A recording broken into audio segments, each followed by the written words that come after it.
Friday. Yeah. Order. Alex Ballinger to move the motion. Thank you, Ms. Flemish. It is a pleasure to serve under your chairship. And I want to begin by saying why the UK Town of Culture competition matters to towns like Halesowen.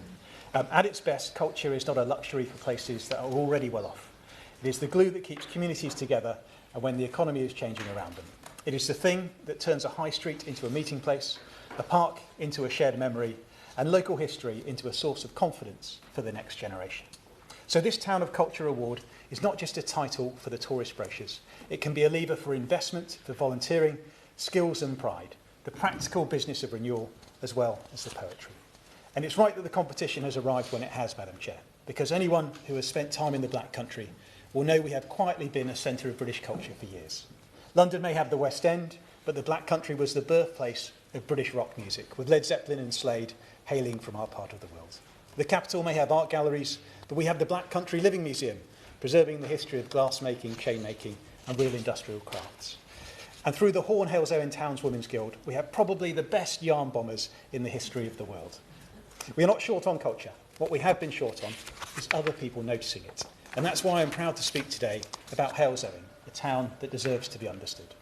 Halesowen sits at a remarkable junction, a market town with the industrial inheritance of the Black Country and the green breathing space of the surrounding countryside. It's a place where you can feel in the same afternoon the legacy of making and the comfort of landscape. That combination is not accidental. It is the outcome of centuries of people working the land, working the forge, and creating a community that knows what it means to pull together. When we speak about the Black Country, we speak rightly about manufacturing. And Halesowen has that story in our bones. In and around Halesowen, families built livelihoods through skilled trades, hard physical work, done in small workshops and backyards, with a pride in workmanship that still shapes our local character today. It is tempting to describe that as history and move on, but that would miss the point. The value of that heritage is not simply that it happened, it is what it tells us about the Halesowen people today. This is a town where practical intelligence is still prized, where people understand the dignity of work, and where small and medium-sized businesses do not need lectures on resilience because they have been living it for decades. But Ms. Furness, if Halesowen is a town that makes, it's also a town that imagines. One of the great cultural treasures of the constituency is the Leasos, a historic landscape that was shaped by the poet William Shenstone. The Leasos is not merely a park, it represents an idea, an early expression of the English landscape tradition, where beauty, nature, and the rhythms of rural life were brought together in a way that influenced English gardens far beyond our town. And its remarkable beauty drew two former US presidents to visit, both John Adams and Thomas Jefferson. And I issue an open invitation to the sitting US president to follow in their footsteps. It's a much nicer place than Greenland. And within the Leasos is a place that is exactly what the Town of Culture competition should be about, the Leasos Walled Garden. Ms. Furness, it's hard to think of a more fitting symbol of what we are discussing today. The walled garden is Halesowen at its best, respectful of the past, practical in the present, and quietly ambitious for the future. It's not just a historical feature, it's a demonstration of civic pride in action. The walled garden has been brought back from ruin through the determined efforts of the Halesowen Abbey Trust and a remarkable team of volunteers, people who have given their time, skill, and patience to restore a piece of heritage for public benefit. And that work has received national recognition. Just last month, the Leasos Walled Garden was listed Grade 2 by English Heritage, recognising both its historic significance and its architectural interest. And we don't only have landscape. Halesowen has cultural reach through literature. It is the birthplace of Francis Brett Young, whose writing helped put our region in the frame. Culture is not only what happens in big cities, it is also the patient recording of lives and places that feel, to the people that live there, like the centre of the world. Halesowen is also the world centre of music. As I said, Led Zeppelin's Robert Plant grew up in Hayley Green and went on to become one of the defining voices in British rock. And he was indeed voted Rolling Stone's best lead singer of all time. And Mr. Chair, Madam Chair, no town would be complete without sport. Halesowen Town Football Club is not merely a team, it's an institution. One of the places where community life is renewed weekly through familiar rituals. The talk on the terraces, the volunteers behind the scenes, and the intergenerational bonds that non-league football clubs uniquely sustain. That brings me to someone who deserves to be named in this debate, and that's Colin Brooks, the long-standing chairman of Halesowen Town FC, who passed away at the end of last year. Colin was a towering figure at the club, remembered by many as the embodiment of the club's spirit, and in many ways the town's spirit too. Colin guided Halesowen Town through many challenges, always remained close to the club, and fittingly passed away while watching his beloved Yelts. But the truth is this: Halesowen's culture is not only what we can list in a speech, it is the daily life of the town. It's what happens in community centres, churches, schools, parks, cafes and small businesses. It is the volunteers who turn up in the cold to help run a youth club. It is the sense that the town is more than a collection of streets. That matters profoundly when we talk about a town of culture, because the competition should not be about parachuting in a programme of events and leaving behind a banner and a few glossy photographs. It should be about enabling a town to tell the truth about itself, what it has been, what it is now, and what it wants to become. In Halesowen, one of the truths we can tell with confidence is that ours is a town of welcome. For generations, people have come to Halesowen to work, to build families, to contribute, and to become part of the place. That is not a recent trend. It is part of the Black Country story. We have communities who have shaped the local economy and culture over time, bringing traditions, different languages, food, and faiths that have widened the town's horizons. And this diversity is not a weakness to be managed. It is a strength to be celebrated. It's seen in the ways communities support one another. It is the celebrating of the Black Country Multicultural Day in the town centre, or the Yemeni Community Association offering language classes and youth activities. Culture, after all, is a shared language. It's what allows people of different backgrounds to recognise themselves in a common home. I would be happy to. Thank my honourable member for giving way. Congratulate him for securing today's debate. He's given an eloquent appraisal of why Halesowen is such a beacon for culture. I should note that Morgan Rogers, who plays for Aston Villa, was also born in Halesowen. But would he join me in saying that this competition isn't just about celebrating our past, it's about celebrating our future? And people like Max Stokes, a Redditch constituent of mine, who curates the Villa on Tour YouTube channel with over 80,000 subscribers, provide an outlet for our culture and sporting culture to be seen by people across the world with a Redditch accent and a Redditch voice. Would you agree with me that this competition should be about celebrating our future as well as our past? I thank the honourable member for his intervention, and I do join him in celebrating Max Stokes and the wonderful achievements he's managed in Redditch. And I would like to say that the honourable member knows Halesowen well, because he's campaigned there for many years, and I hope he'll be an advocate of my town throughout the competition. So, Madam Chair, when I asked the Minister to recognise Halesowen's cultural claim, I'm not simply asking for a prize.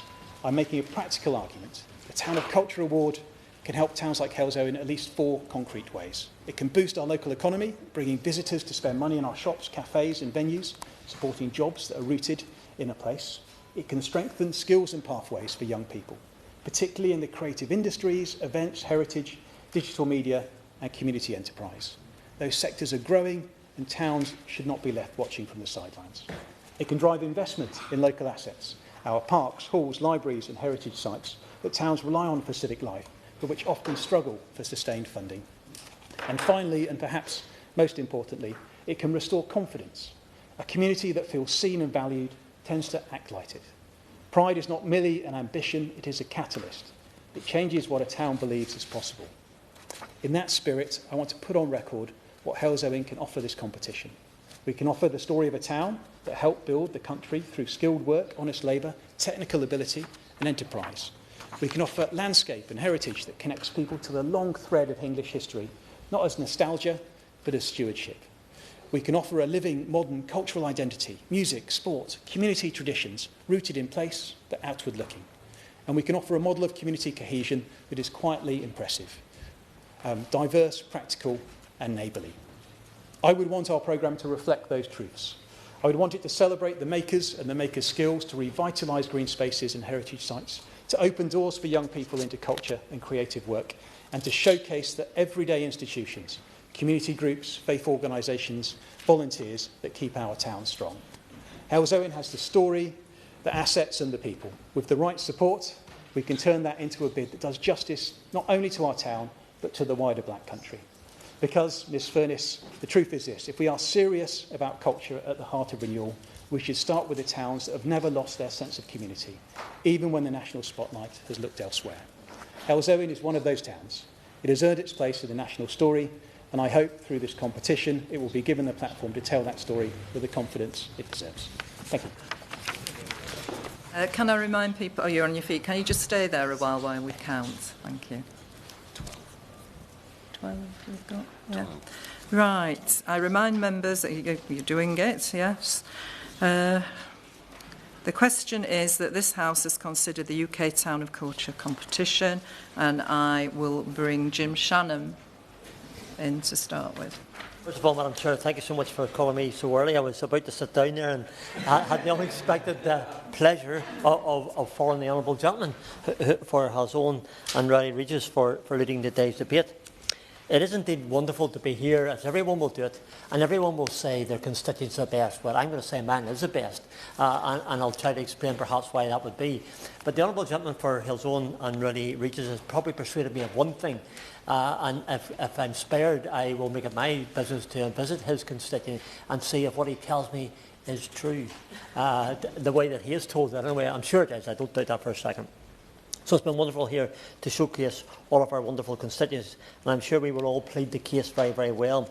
However, I do think when it comes to my constituent, I say this proudly of my constituent of Strangford, that we may have just edged it, at least I believe it, that was the case. But we'll see, of course, how the debate develops and whether others are persuaded by my words or not. Well, in Chair, to start, I think the principle of this competition, as it almost is a competition, is that it's just a great idea.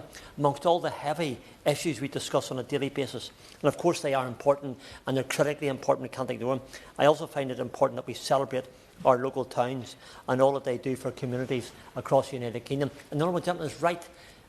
For your town and your constituency, the centre of the town, your largest town, is the core of your constituency. I often talk about my constituency and always try and relate issues in the House to the situation back home, as these issues do matter across the whole of the United Kingdom, and sometimes we may be restricted by area. I'm grateful that we all have the opportunity to showcase culture, and I want to mainly focus on one town in my constituency, and that is the wonderful town of Newtownards, where my advice centre is, and the biggest town in the constituency. There are, of course, other notable towns such as Comber and Ballynahinch and Crossgar. I'm not sure if anybody knows where those places are, but they're all in my constituency. I know the one thing I do in this chamber regularly, Madam Chair, is make sure that the constituency of Strangford is mentioned in nearly every intervention and nearly every debate that I participate in. Comber, for example, has a long history dating back to the 17th century and has played an important role in the agriculture and the linen industries, which, of course, Northern Ireland had for many years, although not the same today, unfortunately, giving it a unique cultural and economic heritage that is preserved in local museums and historical societies that the Honourable Gentleman referred to in his contribution. For Newtownards specifically, Madam Chair, firstly homes my main constituency office, where I support thousands of constituents, a town where history, heritage and creativity come together to form a truly unique cultural identity. Newtownards is a canvas of heritage. If you walk through the streets, you will see the historic Market House, the Scrabble Tower and the old buildings that frame Conway Square. We have, again, I took the comment that the Honourable Gentleman referred to, we've created a coffee culture in Conway Square, and there's been a large number of coffee shops open this last maybe 4 to 5 years. And family-owned shops, Wardens as an example, it's been going since 1877. Nuts has also been there. The Old Cross, or the Parlour pub, was first built in 1735. Just to give you an idea what those are, that Wardens means it's almost 150 years old. The Parlour pub is 291 years old. So history, culture, and going back that length of time. We're also proud, I'm very proud of my Orange culture, which has shaped identities for generations. I'm a member of LOL 1900 Coupling, and I'm also Worship Master, incidentally, of the Houses of Parliament Lodge, which we have here. The lodges and the parades are more than tradition. It brings communities together and invites everyone to take part in its culture. And the fact is that they do, people from different religious persuasions, maybe different political persuasions, see the pageant and the celebration of the Orange parades. From local theatre groups to vibrant music ensembles, from community murals to creative festivals, the list is, I believe, never-ending. Culture should be for everyone, Madam Chair, and I celebrate the story of the 17th century town established in 1605 in Newton Ards, established as part of the plantation of Ulster, English and Scottish settlers who were encouraged to establish towns and farms in Ulster. I always look towards my Scottish and Gaelic brothers and sisters in this place and see them probably, if we go back far enough, probably we may be related. We might even be cousins. I'm coming to the end, Madam Chair. Closer today, we see the fertile land of Stratford Lough, which provided access to maritime trade, still used and loved today. To conclude, Madam Chair, I acknowledge and love to hear others' passion for the places that they represent. I adore my towns, and more so I thank them for what they represent, for the people who live in them and the business that holds them together. For the ones in my constituency, where else would you find more charm per square mile?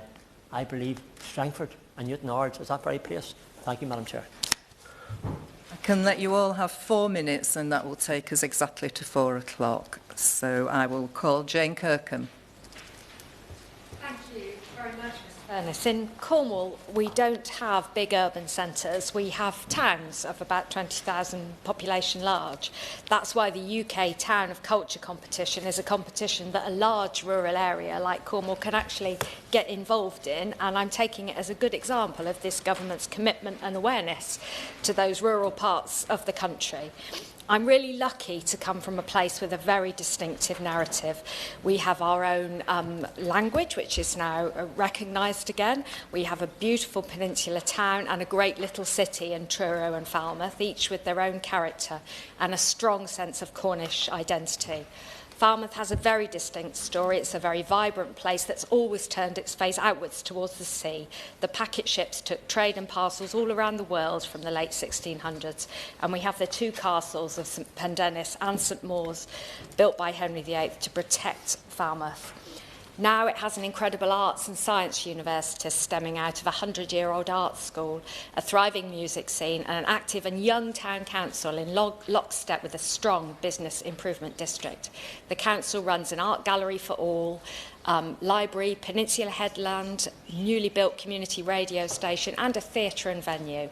Their team are award-winning and they know how to run a world-class event, from international shanty festivals to tall ships. Falmouth is inclusive and welcoming, from yacht to gig racing, from shanties to metal to Ukrainian soul. It hosts everything from the Lady of Shalott by Waterhouse to graduate shows of prosthetic props at Falmouth University. And Penryn has its own Methodist chapel, recently converted into artist spaces. And then there's Truro, Cornwall's capital and one of the smallest cities in the UK. Truro too has been shaped by its proximity to the coast, as almost everywhere in Cornwall is, lying upriver from Falmouth. There's evidence that the Phoenicians and the Romans traded with Truro, and it became a significant port and stannery town by the 14th century, exporting locally mined tin and copper, and we hope that that can now happen again with our critical minerals strategy. By the 19th century, Truro was a local cultural centre. The Royal Institution of Cornwall was founded in the city to promote the arts and sciences, intending to provide access to culture and learning for Cornish people at a time when there was no universal education. An aim that resembles that of the Town of Culture competition, to break down those barriers to opportunity and open up culture to everyone, even if you live in a peripheral area like Cornwall, where some of those high arts barely come down very much at all. The Royal Institute of Cornwall still exists today in the form of the Cornwall Museum and Art Gallery, and Truro is also home to Cornwall's beautifully renovated National Theatre, which has just finished its Cornish Panto, and our distinctive Gothic Revival Cathedral, which hosts everything from art, silence, discos to concerts. We have weekly markets, Bert Biscoe's walking tours, fantastic pubs, bars and restaurants, and so much more. In conclusion, Cornwall's story has always been one of reinvention. When the packet service left Falmouth in the mid-19th century, the town adapted. As the River Truro silted up, the city became Cornwall's administrative heart. Our mining industry has seen boom, bust, and now resurgence. Creativity has always sparked here, but rurality and peripherality have often limited our opportunity. We face deprivation, and that's why cultural infrastructure really matters. Whether it's one of these places alone or as part of a hub and spoke model, they would have my wholehearted support in the UK Town of Culture competition, and I urge them to apply. Peruga. Thank you very much indeed, Madam Chair, and pleasure to listen to these wonderful encomia for our towns. I'm going to add my voice on behalf of Wiltshire and particularly Amesbury. I'd be delighted if Marlborough, the other big town in my constituency, were to win this, but I want to speak particularly for Amesbury. And I was struck by the honourable gentleman who made a very good speech on behalf of Hales Owen, boasting about its important link with the heavy metal, history of heavy metal. Anyone who's seen the film Spinal Tap will know that in fact it's Stonehenge which is the genuine heart of the history of heavy metal. And I'm on that ground, if nothing else, surely Amesbury should win because it is the town of Stonehenge, and I'll come to that in a moment. The honourable gentleman intervened to suggest that this award should really be about the future. I disagree, Madam Chair. Surely it should be about the history of our places, and there is no place in these islands with a longer and therefore a greater history than Amesbury, because it is the oldest continually inhabited settlement in the British Isles. People were living there in 820 BC, very, very long time ago. In fact, discovered in Amesbury some time ago was the grave of what we now call the Amesbury Archer, who was a man buried with a bow and arrow and various other valuable artefacts. And DNA testing has demonstrated that this man came to Amesbury from the Swiss Alps many centuries ago, in the days when this country was still connected by a land bridge to Europe. So again, those who believe that we should be rejoining our continental neighbours under some sort of terrible political union might be inspired to think of Amesbury as a place in which that was demonstrated millennia ago. Some thousands of years after the original settlement, Stonehenge was built. And, of course, this stands as the greatest monument to this now forgotten civilization, the heart of England, from which so much derived, the great World Heritage Site that is the central district of Wiltshire, is to be found here in Amesbury. Romans, Saxons, the myths of King Arthur. Apparently his wife Guinevere is buried in Amesbury. Who can tell? We do know that King Alfred left the manor of Amesbury to his son, and then a little later, pre-Norman, the first church was built there, and still its remains are there. Subsequently, and significantly, Madam Chair, the only Queen of England, the only monarch of England whose whereabouts are not known precisely, we believe to be somewhere in Amesbury. So this is Queen Eleanor of Provence, the wife of Henry III, died in 1291, somewhere in the area. So we're hopeful that in the coming years we will discover the actual burial place of Eleanor of Provence, and we hope we can have a fitting memorial at that point. So, having made the point for the past of Amesbury, I do want to quickly conclude by saying this is a very vibrant, very genuinely warm community that is rich in existing possibility and indeed in prosperity. It's very close to, it's part of the World Heritage Site, sadly bisected from Stonehenge itself by the A303. We'd been led to believe there was going to be a significant investment in tunnelling that road, which would have connected the town more closely to its site. That's now not happening. Nevertheless, I do think there's an enormous opportunity and a real importance for Wiltshire that the town that hosts the museum for Stonehenge, and as I say, is the source of this amazing heritage, should be able to benefit from the millions of tourists who come through there every year. So I hope we can, through this award, recognise the importance of Amesbury locally and nationally and indeed internationally. Thank you.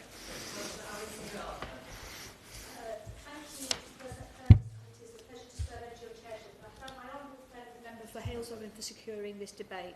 I'm delighted to speak today in this debate and to shine a spotlight on Longton, a proud town in my constituency and a place where culture does not just sit in museums but runs through everyday life. Now, Longton is one of Stoke-on-Trent's 6 towns, 5, not 6, Mr Arnold Bennett, and it stands proud amongst all those 6 towns, all of whom retain their own identity. Culture in Longton is inseparable from its history. It made a significant contribution to the UK heritage and culture through our proud pottery industry, which to this day still ships British products all over the world, and Duchess China provide their china to the Houses of Parliament, to the House of Commons and the House of Lords. Sarah Rose provides number 10. We are everywhere. Longton was once at the beating heart of this industry, and visitors from all over the world now come to marvel at our pottery heritage at the beloved Gladstone Pottery Museum, home of the Great Pottery Throwdown. But Longton's heritage is not just a relic of its past. The skills, creativity and pride forged through generations of pottery and craft continue to shape our future. While the ceramics industry has faced real challenges, there is enormous opportunity to grow tourism and breathe new life into our many heritage buildings.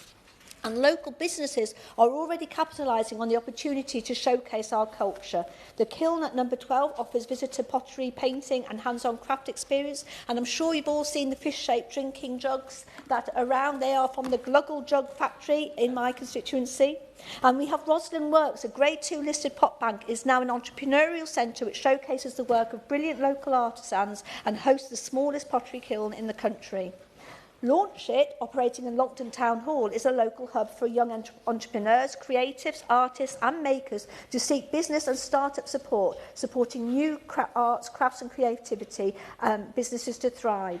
And our culture extends beyond pottery, but also to arts and music. We have beautiful murals in our town centre commemorating the World Wars and commemorating the world-renowned Belstaff brand, which started in Longton and now sells clothes all over the globe. There are plans for another huge mural opposite our train station, commemorating our proud pottery heritage, plus a new statue outside our town hall celebrating female potters. And music is very important and central within Longton as well, and at Methodist Central Hall, we have frequent choirs, including Stoke-on-Trent Male Voice Choir.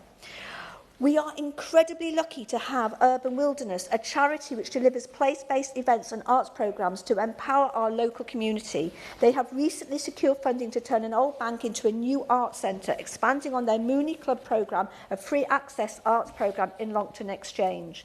In 2023, Urban Wilderness started their famous Longton Carnival and Pig Walk Parade based on a local heritage story about a bet between Mayor John Ainsley and the Duke of Sutherland to walk a pig through the centre of Longton to win the Queen's Parkland for the people of Longton. I thank Isla Telford at Urban Wilderness for putting forward Longton's bid for UK Town of Culture, an idea put forward by Ros Ryan in the Vibrant Longton Exchange. Their bid proposal will look into themes of work and play, young people and the legacy of our great ceramic heritage, including our canals and our connections to coal. They will be working with multiple partners to deliver a future-focused bid which builds on the centenary of Stoke-on-Trent and celebrates Longton's unique blend of industrial manufacture, play and connectivity. Longton's story is not just a local one. It is a story of British industry, British creativity and British communities refusing to give up. I am confident with the right support, Longton can continue to be a vibrant town centre and it would be a great UK town of culture. Vicky Slade, please. Thank you, Chair, and thank you to the Honourable Member for Hales Owen for his passionate pitch for his area. I welcome the Government's announcement of the Town of Culture for 2028. The very nature of a community is defined by three things: its landscape and architecture, its hospitality and retail sector, but mostly by its culture. Dorset is the home of the Jurassic Coast, but also some incredible culture, from the literature of Thomas Hardy and Enid Blyton, to the Arts by the Sea Festival in Bournemouth, Christchurch and Poole, and the Inside Out Festival, which pops out up through the smaller towns and villages, and not to mention the Purbeck Film Festival, the oldest rural film festival in the UK, so lovingly curated by the volunteers. But I do agree with the Honourable Member who talked about the future as well as the past, and I celebrate both. The three towns of Bournemouth, Christchurch and Poole who are looking to bid together offer a great story of togetherness. Christchurch has a history dating back to 650 AD, with its younger sibling Poole receiving the first of its two charters in 1248, with fantastic links to Canada and fishing. But it also draws on its local culture, with a folk on the Quay Festival, the smaller sibling to the annual Wimborne Folk Festival. But the harbour is also a setting for the amazing Poole Harbour Festival, which I'm excited to confirm this year is being headlined by the Kaiser Chiefs, and will also feature my favourite band, Scouting for Girls, and many homegrown talents like Chris Payne, the Wonky Donkeys and the Mother Euchres. Our incredible landscape also inspires visual arts. Our Lord Lieutenant even has an inspiring artist in residence, the lovely Dave Roberts, who pens everything that he does throughout the town, around all our towns. But people often bemoan that our town centres have become identikit. And as we move to an online shopping space, made far more difficult by the high cost of trading, our towns and cities will become more defined by what you can do and experience by what you can buy. And that is why it is so important that councils continue to fund culture so that they don't become something only the wealthy can afford. Does the Honourable Member give way? Of course. And does the Honourable Member agree that actually economic regeneration through the arts and culture is a powerful way of showing the link between the past and the future and our national story? And if so, would she agree that Folkestone is a prime example of this, having been a port where our troops went to the front line in World War I to being a commercial port and now regenerated through the arts and now we're the best place to live in the southeast of England? Well, I thank my honourable friend for raising that, but talking about somewhere that has this incredible historic port, Poole Harbour was the place where a lot of the D-Day landings were trained from, and we now have the incredible lighthouse cultural venue in Poole, which actually mapped the history of the town through to its future, through its links to Canada, through an incredible community play that was done by residents of the town that showed how the town grew up. But the Bournemouth Symphony Orchestra, based in Poole, could not open up without the help of public funding to the National Theatre Schools programme. It couldn't send musicians into hospices, and it wouldn't be able to run its annual schools concert, which this year is based on the elements, and also visiting Exeter and Portsmouth without that local funding. It is absolutely crucial that we maintain that so that our community centres, which are where our drafty community centres, where our grassroots groups meet to create the next generation of actors, musicians, authors and artists, they simply won't exist if we don't maintain funding for culture. I'm really pleased that the Minister is going to be confirming that the Town of Culture competition will come with £60,000 of funding, because what I found when I was looking at City of Culture previously was it can be incredibly expensive to enter these competitions. You don't get through to the final thing and you end up then having to cut the very services that you were trying to develop through these programmes. So I think it's a great decision to make sure that those shortlisted places do get a bite of the cherry. I know that Bournemouth, Christchurch and Poole will submit their own very vibrant and energising application, which will deserve support, but I must mention those smaller groups too.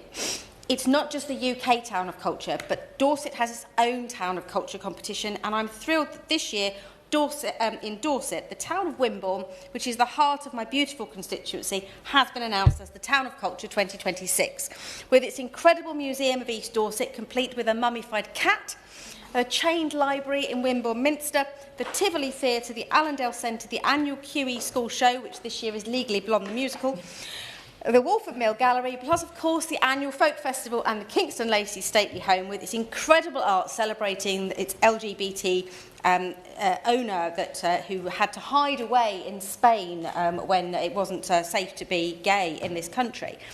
Wimborne really is the place to be in 2026 and can show other places how culture can be inclusive, relevant and fun even when you're small. I would love to welcome the Minister and other honourable members to come to Wimborne during 2026. I can assure you you will receive a warm welcome, but leave enriched by a flavour of Dorset in our food and in our culture.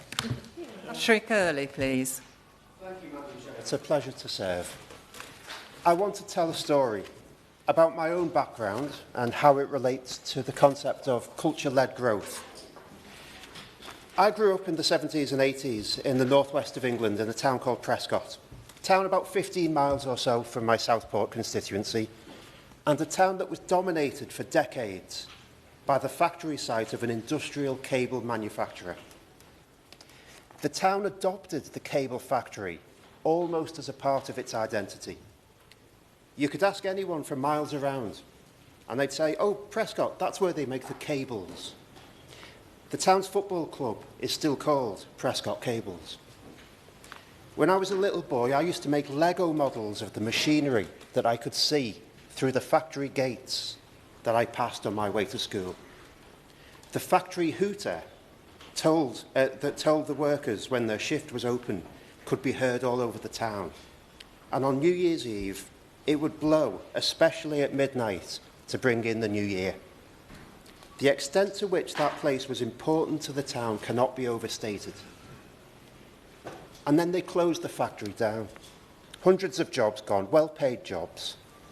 The next generation of lads growing up there weren't going to be making models of the factory out of Lego anymore. But there's nothing special about this. This is a story that's repeated everywhere, but there is a positive element. Because over the last decade, the town's been transformed, and it's been transformed through culture. There's long been a rumour, probably untroubled by fact, that in the 1590s, William Shakespeare visited Prescott to escape the plague.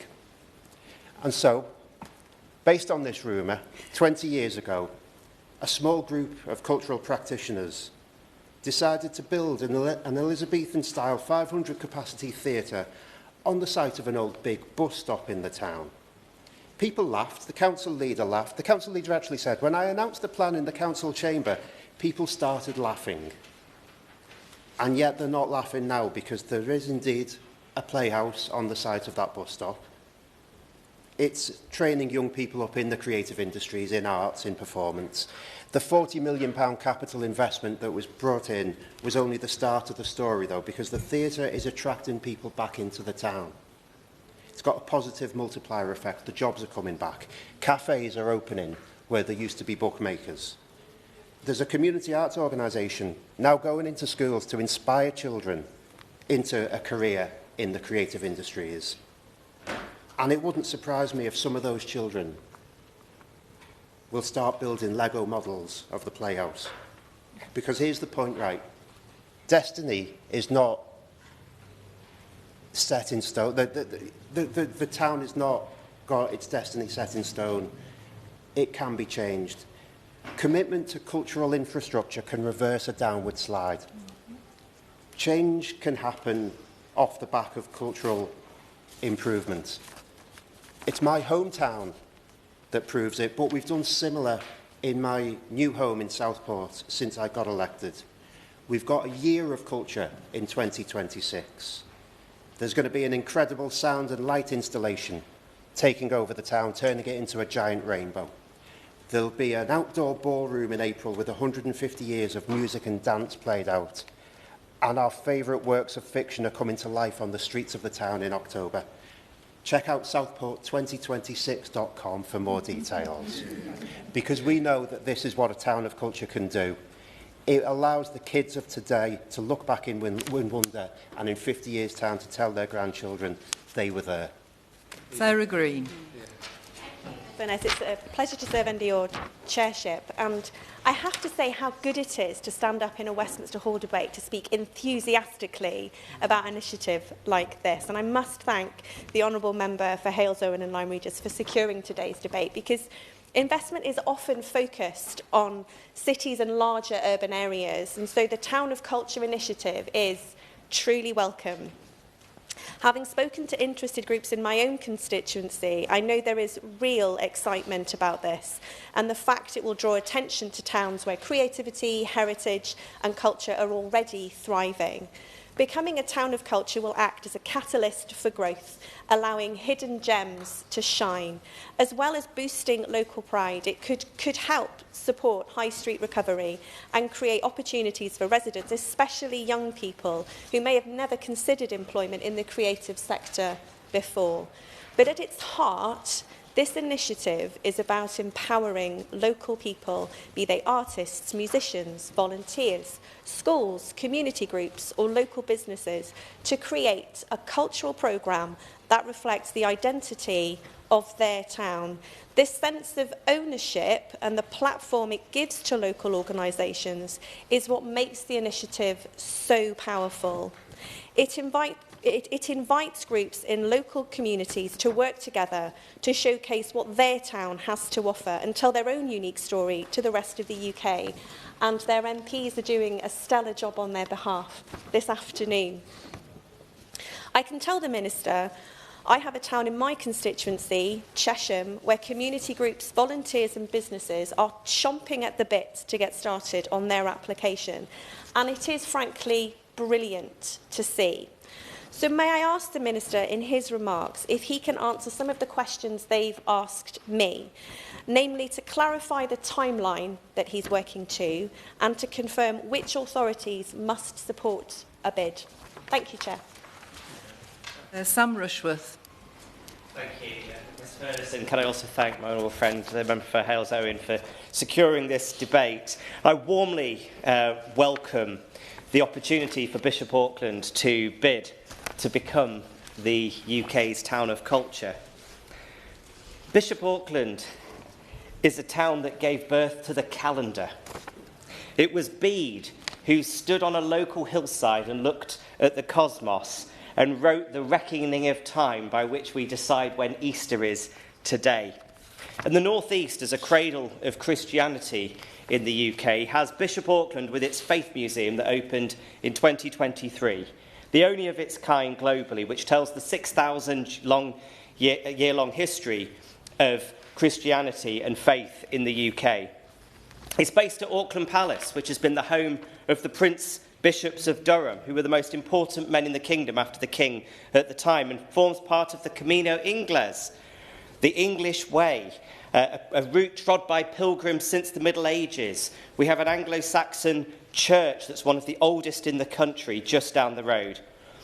And outside the palace, following a community archaeological dig, the 14th century ruins of Beck's Chapel were discovered.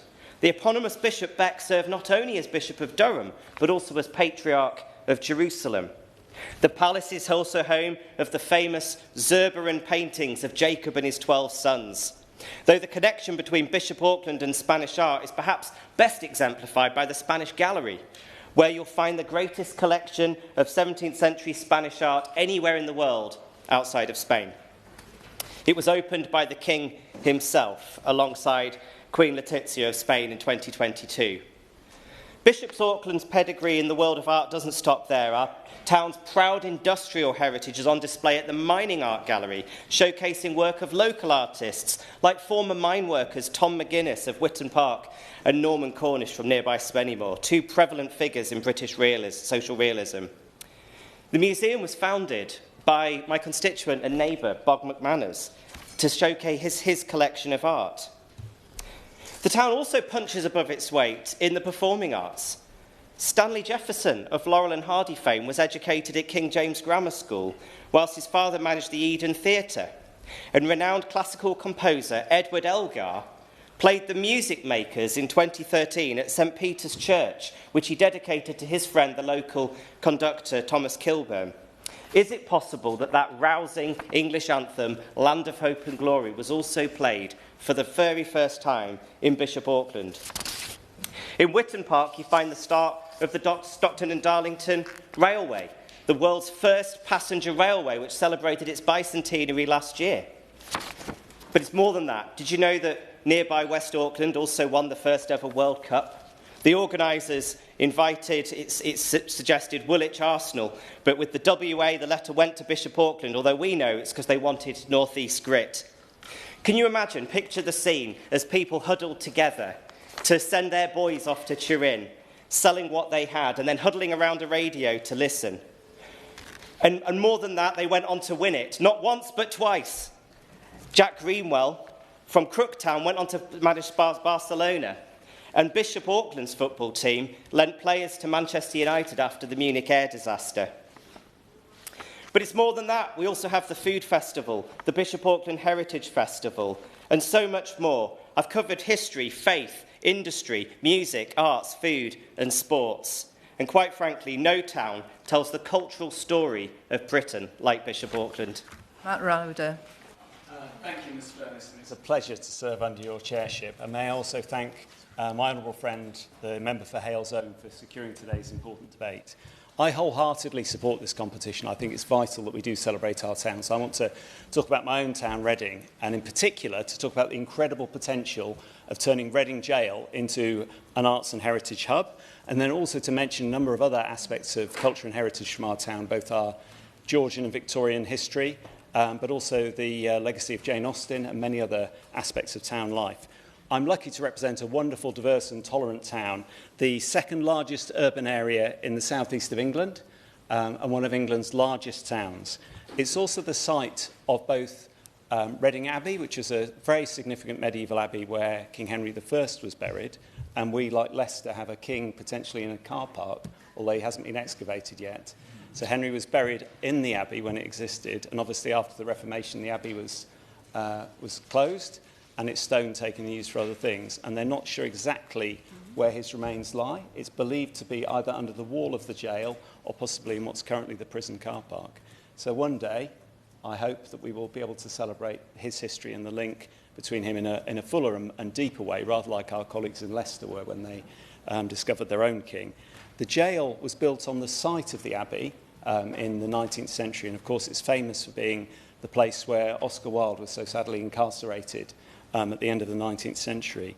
It was opened for arts use a few years ago by a charity called Art Angel, and going inside was absolutely incredible, because you imagine, for those of you who are like me old enough to watch Porridge, possibly on some people on UK Gold, walk into this incredible Victorian jail, which was designed by George Gilbert Scott, who's the same architect who was responsible for the Albert Memorial and St Pancras Station. You look along the metal walkways and into the individual cells, which are used for art installation. You can go into Oscar Wilde's cell, and it's an incredibly powerful experience which brings art and history to life. And I would hope that in the future we can see this wonderful old building used in this way. But there are also many other aspects of art and culture in our town. I should also say, actually pay tribute to Banksy for drawing a picture of an escaping prisoner on the outside of the jail, which people currently go along to and have selfies outside, and caused a massive stir several years ago. But moving on to other aspects of our art and culture, it's also worth considering the other literary links between Reading and wider figures within English literature, and particularly this year, it's the 250th anniversary of the birth of Jane Austen. Jane Austen was educated at what became Abbey School in Reading, and I had the privilege of being able to attend a ceremony to mark that at the school.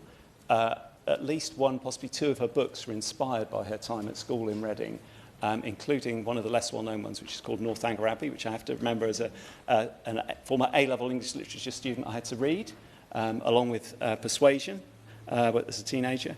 And her time in Reading is an important part of our local culture and history. We also have links to Thomas Hardy, who wrote one of his novels about, well, it was partially featured in the town. It's also, the novel Jude the Obscure is also set in Oxford as well, a much lesser place. And we have many other interesting historic links. The town itself goes back to Saxon times and has a very large number of Georgian and 19th century conservation areas, which I'd like to celebrate. So I look forward to the Minister being able to talk more about towns and how the competition would work. I look forward to working with colleagues across the country and to hearing more about this wonderful competition. Anna Dixon. Thank you. It's a pleasure to serve under your chairship, Ms Furness, and join in congratulating my honourable friend, the member for Hales Owen, for securing this debate. Being from and representing a constituency in the Bradford district, I'd like to take the opportunity this afternoon just to share really some of the amazing highlights of our year of City of Culture, and particularly hope that some of the impacts may be useful to those of you considering applying or hoping to be successful in the Town of Culture competition, which I think is a fantastic development. Although it was called City of Culture, it was really the whole of the district. And so towns in my own constituency of Shipley and Bingley were very much part of the Bradford 2025 experience, which celebrated both our rich history as well as the dynamic contemporary culture to be found across the Bradford district. Some of you may not be aware it's already got a designation as a UN City of Film. It hosts a wonderful collection of Bradford-born artist David Hockney in Salts Mill, which I think is a brilliant example of culturally led regeneration, which some honourable members here may be interested in looking, which is in Saltaire, also a World Heritage Site, and now hosts the Peace Museum, which is a fantastic historical collection. The year started in Centenary Square. It was minus 10 degrees with the celebration called Rise, showcasing some amazing spoken word poetry as well as acrobats. It concluded in Bingley, in my own constituency, with Brighter Still, a fantastic stories of hope of celebrating the diversity of people who are born, raised or have moved to Bradford and made it their home. One of the things I want to highlight in my few minutes is the sense of community that this generated. With over 5,000 events across the whole district, with audiences in excess of 3 million, 650 local artists and organisations, and participatory projects that brought in some 87,000 people. This was something for everyone. And we had our patch coordinators who were on the ground working with community organisations to involve them in everything from creating skate park murals to rap songs. So that has resulted in, I think, 80%, 8 in 10 residents saying they now feel that this City of Culture made them feel proud of where they live. Not only that, though, we had national profile. It was the collaborations with the likes of the BBC meant that we hosted the Antiques Roadshow, the Songs of Praise, and 38% of the UK population at some point during the year watched part of something featuring Bradford. And also, it hasn't quite closed yet, the Turner Prize is in Cartwright Hall outside of London for the first time. But it brought huge economic and social benefits too. With over 2,700 volunteers involved, youth ambassadors, the hope is that really the legacy of City of Culture is these opportunities for our young people to gain skills in the creative industries, which our Mayor, West Yorkshire Mayor Tracy Braben, has made a critical priority within the West Yorkshire industrial strategy. I'd just like to conclude by asking the Minister to support the legacy of the City of Culture in Bradford and to congratulate the directors Shanaz Gulzar and Dan Bates, who were honoured in the New Year's Honours with an MBE for their fantastic work. I do wish all colleagues here who are looking to the town to much success with their bids. Thank you. Nays Smith. Thank you, Ms Furness. It's a pleasure to serve under your chairship, and it is a pleasure to speak in this debate because towns like Crewe show exactly why the UK Town of Culture competition matters. For too long, places like Crewe felt the consequences of decisions taken outside of their control. Underinvestment, economic mismanagement, rising costs, and of course the devastating loss of HS2. But I am pleased to say that Crewe is turning a corner, and I am confident that 2026 is going to be the year, long overdue, that my constituents can lift their head with pride in their town. We are seeing investment, ambition and real pride returning to our town centre, driven by our community and entrepreneurs and supported by the economic stability that this Labour government is delivering. Culture is at the heart of our renewal. Crewe has a strong and established cultural forum, bringing together Cheshire East Council, Crewe Town Council, the Lyceum Theatre, our libraries and archives, local businesses, the NHS and community partners. And through our successful Arts Council England Placemaker project, Crewe Makes Art Space, we have already demonstrated that Crewe can collaborate and think big about culture. And I am particularly pleased that those cultural institutions at the heart of our town will lead Crewe's bid for the UK Town of Culture. And this ambition is visible on our high street. The Crewe Market Hall has been reborn as a thriving hub of food, drink and entertainment. The Lyceum Theatre, a jewel in our town, and Cheshire's only surviving Edwardian theatre, where I was pleased to enjoy the festive pantomime and will be back there again in January to watch Russell Howard, is now complemented by the Lyceum Square, a purpose-built space for cultural events which has already hosted many events, including the Crew Day Festival, Crew on Sea, Crew Pride, and many, many more. And these institutions anchor a growing cultural quarter.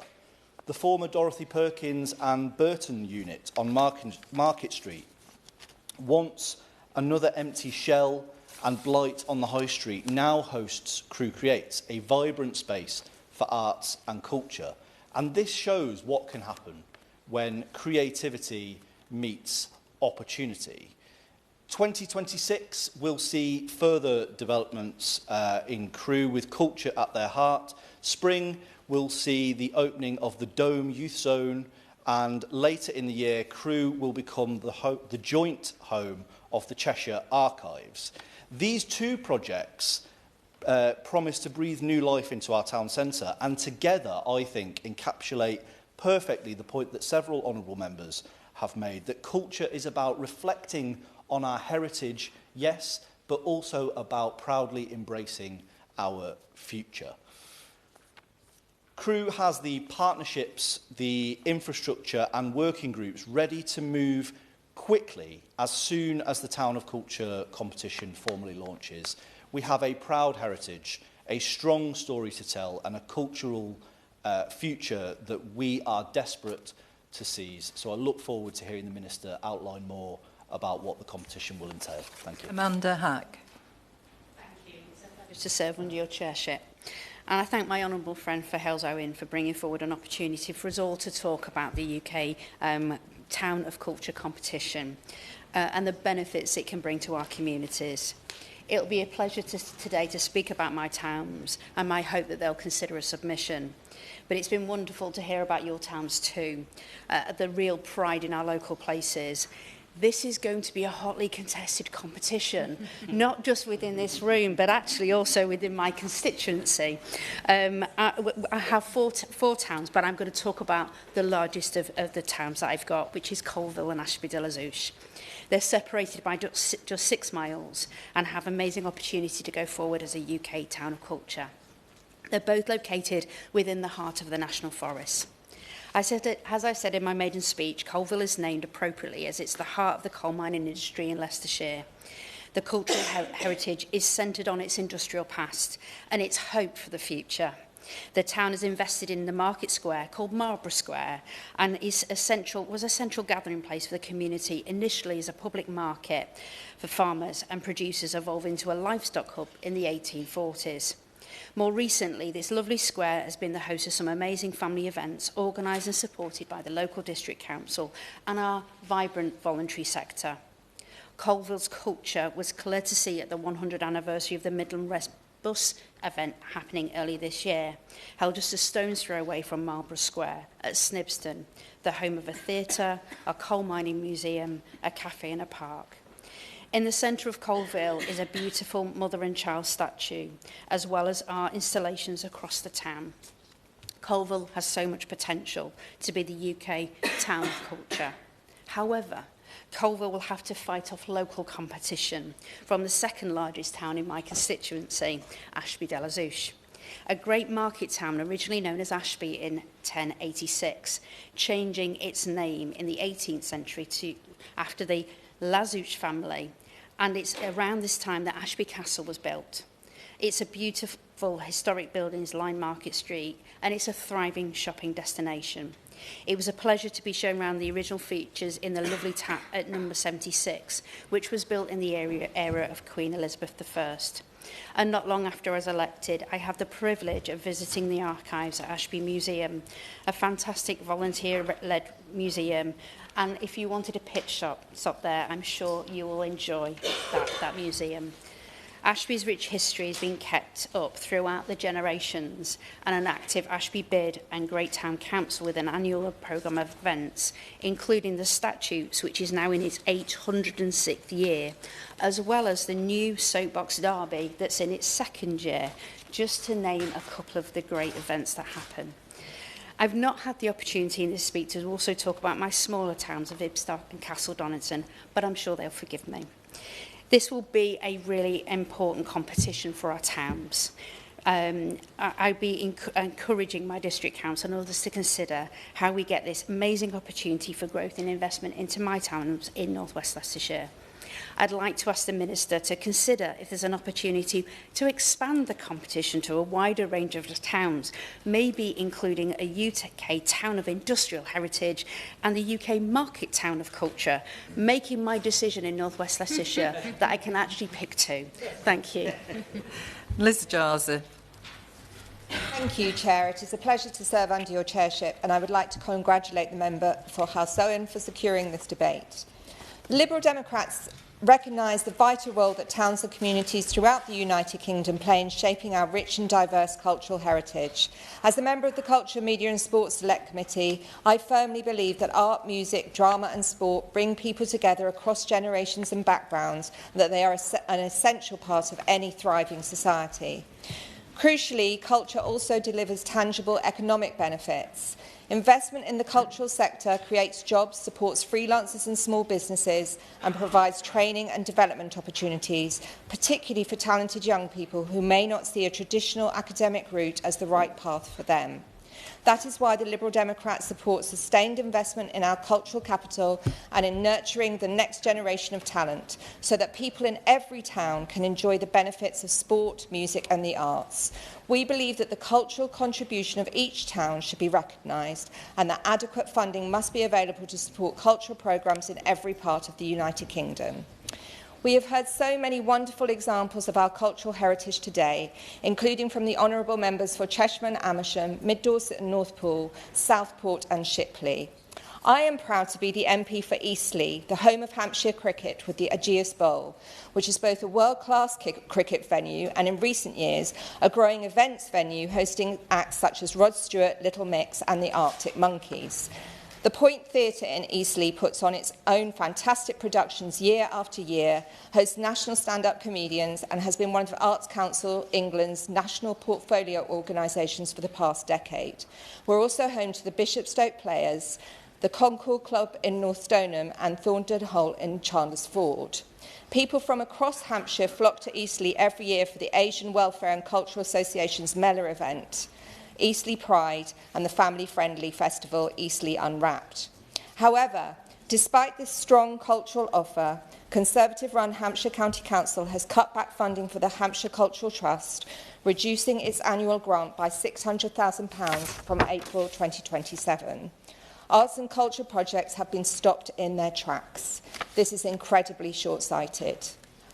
I very much welcome the Town of Culture initiative, but I hope the Minister will agree with me that if we are serious about levelling up opportunity, pride and participation, cultural investment must reach every town. I look forward to seeing which towns will throw their hats into the ring to be Cultural Town of the Year so that we can all recognise and celebrate their unique stories. Joe Robertson. Thank you, Chair. It's a pleasure to serve under your chairmanship, and I congratulate the Honourable Member for Halesowen for securing this important debate on the UK Town of Culture competition. Let me begin by welcoming the announcement of the UK Town of Culture programme.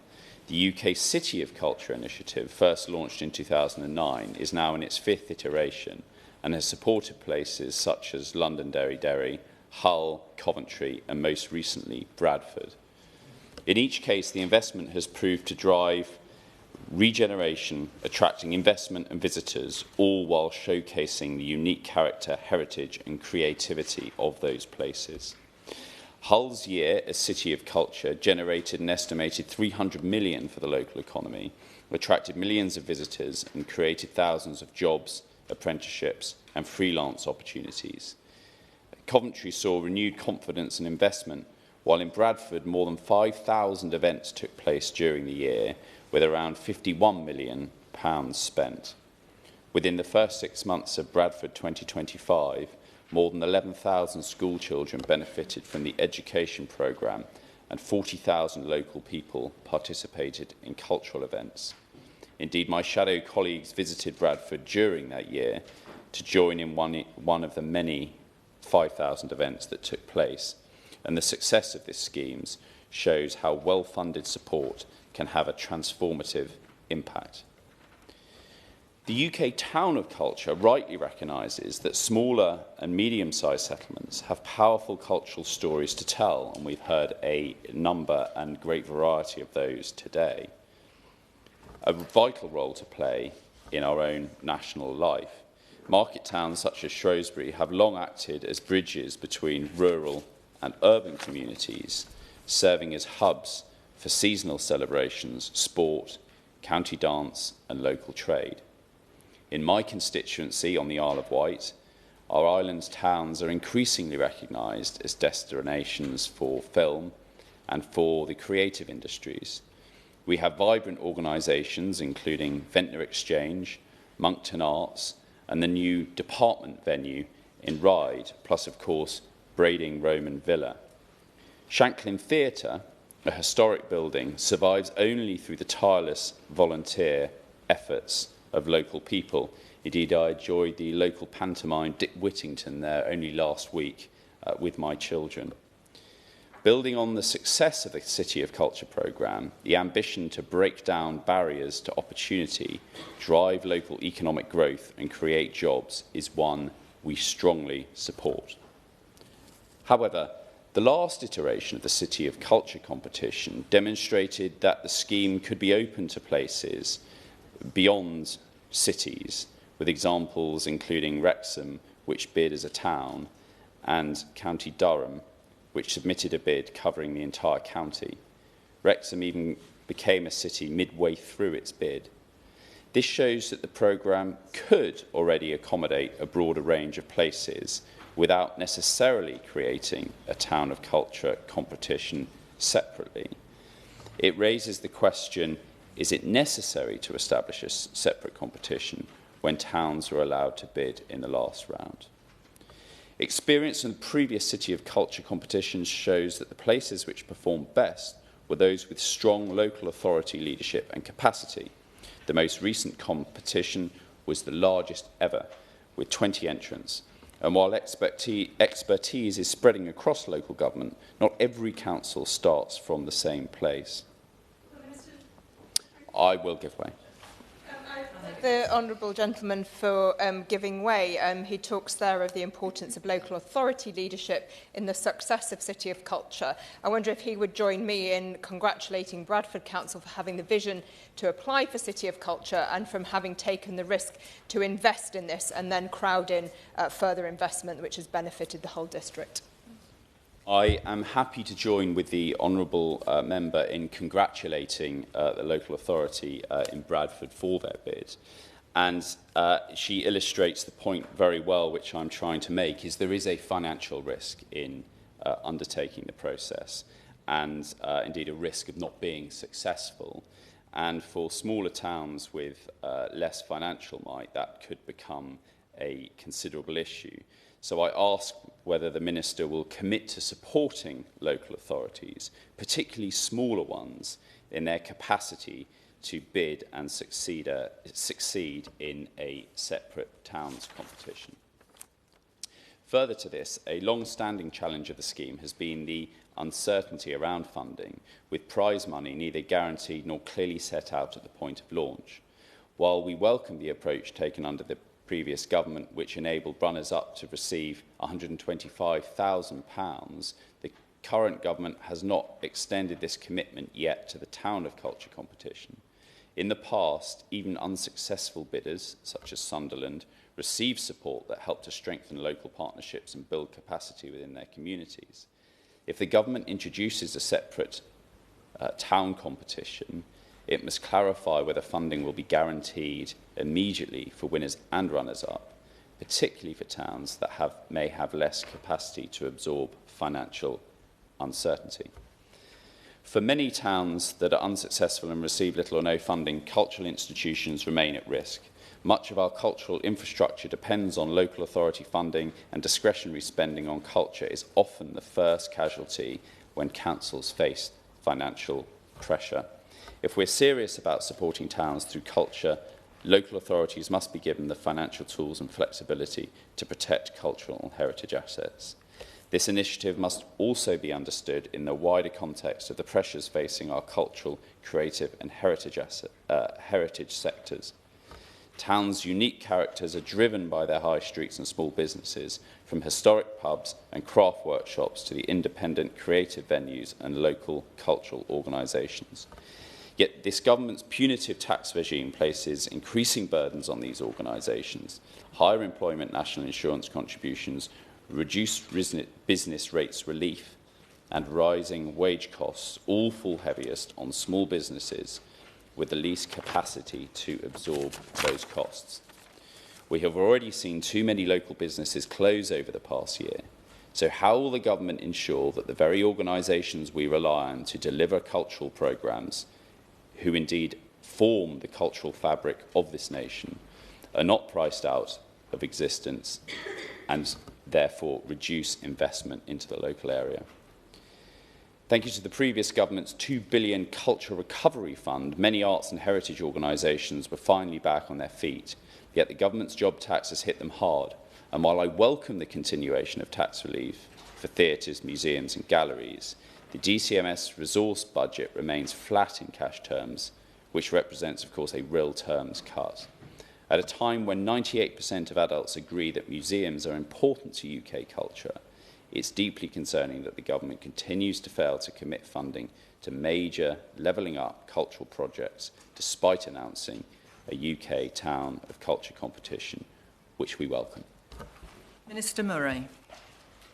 Thank you very much indeed, Ms Furness. It's always a great pleasure to be in this debate with you in the chair. And can I just say a very big thank you to my honourable friend, the member for Hales Owen, for securing this, what I think has been a very enjoyable debate. And it's not just been a debate where it's been about the Town of Culture, it's actually been the largest lobbying exercise from MPs and colleagues I think we've seen this Parliament. It's been a geographical trip through everyone's wonderful constituencies. And we heard from my honourable friend from Hales Owen everything from yarn bombers to mosh pitters in terms of Led Zeppelin and Robert Plant. And of course, he's invited the President of the United States to come and visit his wonderful green lands. And I'm glad he put the intonation into green lands. But can I just also pay tribute to the Hales Owen Abbey Trust for their work they've done in the Lieselswald Garden, because what it demonstrates is that civic pride that my honourable friend talked about in his opening speech. And culture is a shared language that my honourable friend mentioned. And whether you're talking about yarn bombers, or whether you're talking about heavy metal, or whether you're talking about mosh pitters, or whether you're talking about some of the wonderful heritage buildings that we've heard around the country, one thing is for sure, that we all have that shared cultural heritage that we want to preserve. And yes, it isn't just about celebrating the past, it's about shaping the future, as many of my honourable friends and others have said. Can I also pay tribute to Colin Brooks, Hales Owen Town FC, and pass on our sympathies to his family. These are the kinds of individuals that drive local projects, institutions and organisations. And without those personal commitments from people like Colin Brooks, none of these institutions would continue to exist. And we do rely on local people's passions to do that. But it wasn't just a great speech, but it was also a superb oral application form that I hope verbatim Hansard will just pop straight into his application form for Town of Culture. Of course, this will be delivered across the UK. It will be delivered in collaboration with devolved governments as well. The UK Town of Culture builds, as we've heard already, on the City of Culture, which is a model for cultural placemaking. First launched in 2009, as the Shadow Minister says, now in its fifth iteration. Derry, London, Derry, Hull, Coventry and now Bradford, benefiting from lasting and transformative impacts that includes over £1 billion of additional investment added to local economies of pastoral cities, increasing jobs, tourism and indeed that local cultural pride. And as mentioned from my honourable friend from Shipley, Bradford has delivered a wealth of significant benefits, not just for Bradford itself, but for the wider region. And just a few of the highlights for their UK City of Culture for 2025 include delivering over 5,000 events across all 30 district wards and attracting over 3 million people with their world-class cultural programme, commissioning and involving more than 650 local artists, as we've heard already, involving 87,000 individuals in participatory projects, 2,700 volunteers from the Colin Brookses of this world as well, over 5,500 benefiting from training and engaging more than 160 schools and educational settings. The direct positive impacts on people's lives in the local community are clear. We've already heard this again. Over 80% of people surveyed said Bradford 2025 had a positive impact on their well-being. It made 8 in 10 residents feel proud of where they live, and more than 70% of residents felt more connected to the people in their communities. So I echo my honourable friend for Shipley's congratulations to the Bradford City of Cultural Directors, Shanaz Gulzar and Dan Bates. Thank you for all they did, and thank you to everyone who participated in that. I'm very happy to give way. Thank you so much, and thank you for... I would like to thank the Minister for his congratulations. So Bradford Council has already committed about £13 million over the next 5 years to the legacy. Much more is needed, both in terms of capital projects for things like Bingley Town Hall Creative Workshop. So I just wondered, would the Minister agree to meet with me and representatives of Bradford Council to discuss how we secure the legacy of Bradford 2025?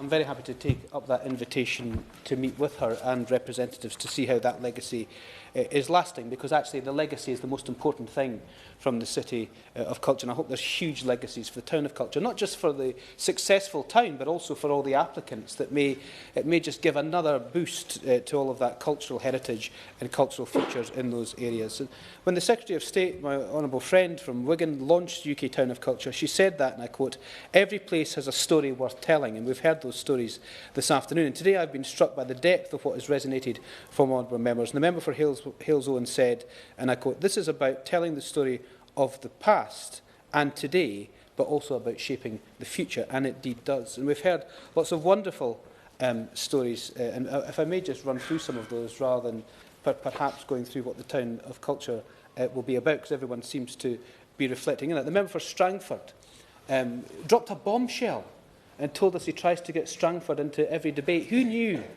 that was indeed the case? But a great champion of Strangford. My honourable friend for Truro and Falmouth talked about the history of opening up the arts to everyone, and that's what the Town of Culture is indeed about. It's got to be arts for all, and not to forget about rural areas and those on the periphery, which I think is really important, and that's what this is all about. The town of Amesbury, of course, Stonehenge. We've heard Stonehenge from heavy metal, Romans and Saxons to Spinal Tap in a 4-minute speech. Who would have known we would have got there today? Stoke-on-Trent South, my honourable friend from Stoke-on-Trent South, talked about the Great Pottery Throwdown, which I thought was more Greek than Stoke-on-Trent.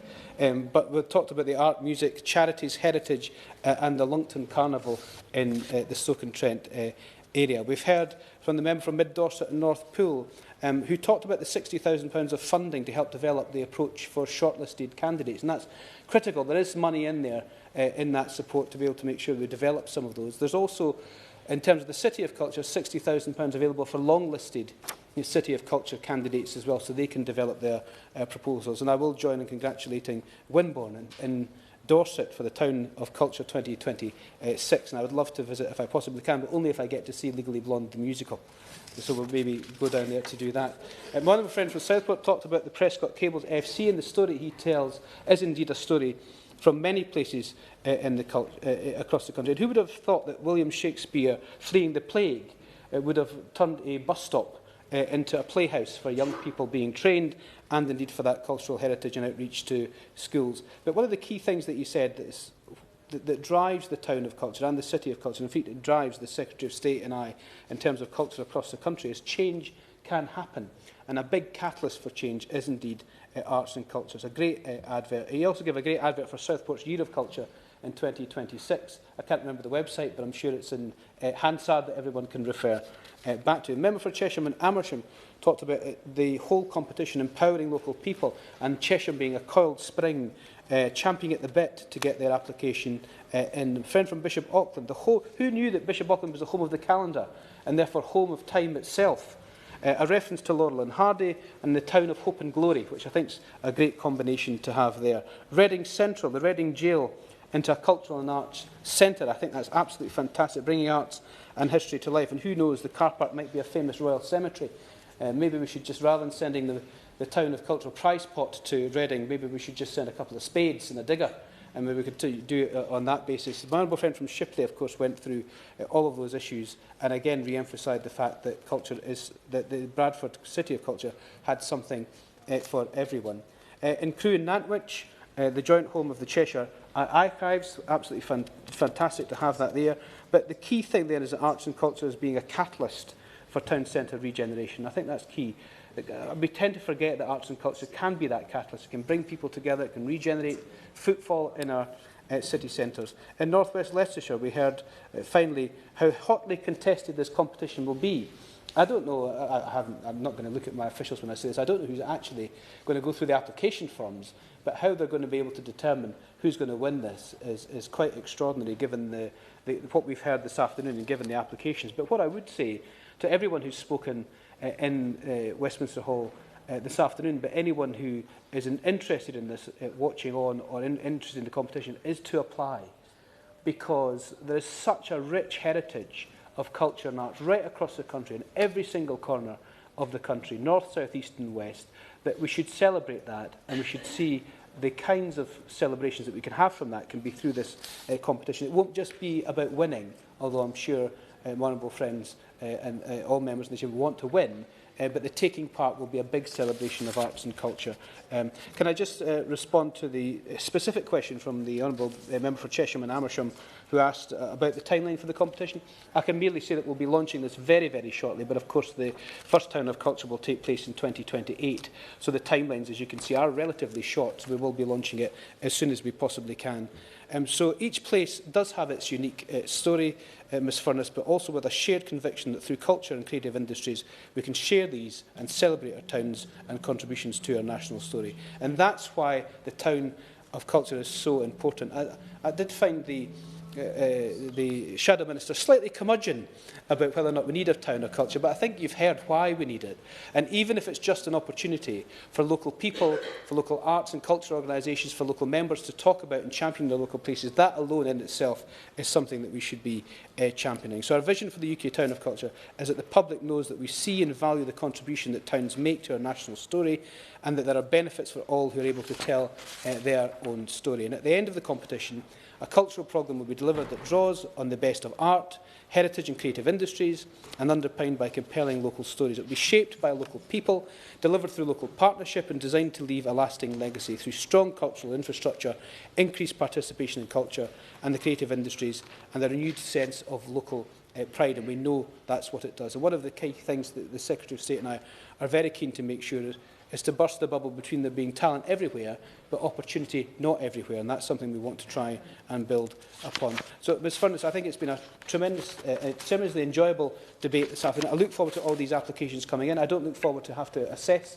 the applications, but I would encourage people to get those in, because we do know our national story is not written by one city or one institution. It's not written by one town or one organisation. It's written in the places across the United Kingdom and shaped by the generations of people who have lived, worked, created and contributed there. And the UK Town of Culture is an invitation to celebrate that story, to invest in it and to ensure that it continues to be told with creativity, confidence and pride in the future. Thank you very much. Alex Ballin, just to quickly wind up as we're expecting a vote at 4 o'clock. Okay, thank you very much, Ms Furness. Just to say it's been an absolute pleasure listening to all of the pitches from the various members about the many beautiful and interesting and historical towns that I've heard. It feels like I now have my bank holiday weekend plans for the next 20 years all sorted out, so I look forward to coming to visit many of those places, although I did hear a couple of cities sneak in into our discussion with Truro and Bradford. I think you have your own competition, so please allow us to compete amongst ourselves. Thank you to the Minister for laying out so clearly the reasons for the competition. We are, of course, still keen to hear details, chomping at the bit, as we are to get our applications in. But even for those those towns that are not successful, just the fact of going through this process, I know has been so positive for the community groups in my area, and I'm sure across the country. So a big thank you to DCMS, and we await the process and we await the celebration of Hales Owen that's coming soon. The question is that this House has considered the UK Town of Culture competition. As many as are of that opinion say aye. Aye. Of the contrary, no. I think the ayes have it. Thank you very much for a really respectful and interesting debate. It's been one of the best that I've chaired. And you've all behaved and came in on time, Martin, which is always a pleasure. Thank you. Spent sitting till 4 o'clock. Till 4 o'clock. I do have to say that.